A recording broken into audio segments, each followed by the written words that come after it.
হঠাৎ ইসরায়েল বিরোধী মনোভাব থেকে সরাসরি বিক্ষোভে উত্তাল হয়ে উঠেছে পশ্চিমা বিশ্বের রাজপথ। গাজায় ইসরায়েলের সামরিক অভিযান ও তেল আবিবে অস্ত্র সরবরাহ বন্ধ এবং ফিলিস্তিনের স্বাধীনতার দাবিতে রাস্তায় নেমেছে কয়েক লাখ মানুষ।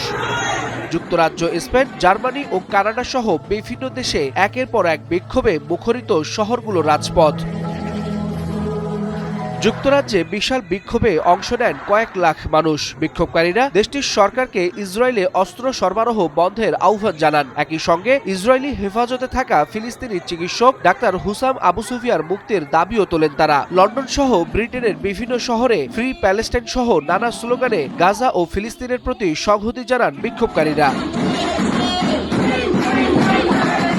লন্ডনের ওয়েস্টমিনিস্টার ব্রিজেও ফিলিস্তিনের সমর্থনে নামে মানুষের ঢল। ফিলিস্তিনের স্বাধীনতা, ন্যায় বিচার ও জবাবদিহিতার দাবিতে স্লোগান দেন তারা। ইয়র্কশায়ারেও বিক্ষোভ মিছিল থেকে ফিলিস্তিনিদের অধিকার নিশ্চিত এবং ইসরায়েলি কারাগারে আটক ফিলিস্তিনিদের মুক্তির দাবি জানানো হয়।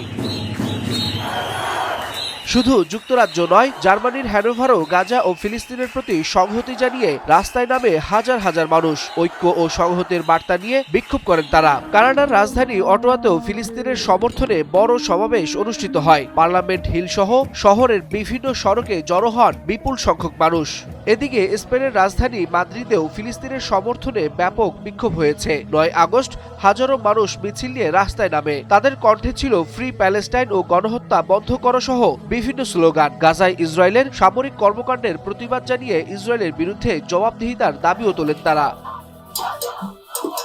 পশ্চিমা বিশ্বের রাজপথে একের পর এক বিক্ষোভ ইসরায়েলের জন্য বাড়াচ্ছে আন্তর্জাতিক জনমতের চাপ। গাজা ইস্যুতে ইউরোপ ও উত্তর আমেরিকার বিভিন্ন দেশে ফিলিস্তিনের পক্ষে ধারাবাহিক জনসমর্থন ও বিক্ষোভ নতুন করে চাপ তৈরি করছে ইসরায়েলি সরকারের উপর। আর এই ক্রমবর্ধমান আন্তর্জাতিক চাপ কতটা প্রভাব ফেলবে নেতানিয়াহু সরকারের নীতিতে তা স্পষ্ট না হলেও বিক্ষোভকারীদের বক্তব্য, ফিলিস্তিনিদের জন্য তাদের আন্দোলন থামবে না। এমনকি ইসরায়েলকে জবাবদিহিতার আওতায় না আনা পর্যন্ত প্রতিবাদ চালিয়ে যাওয়ার ঘোষণা দেন আন্দোলনকারীরা।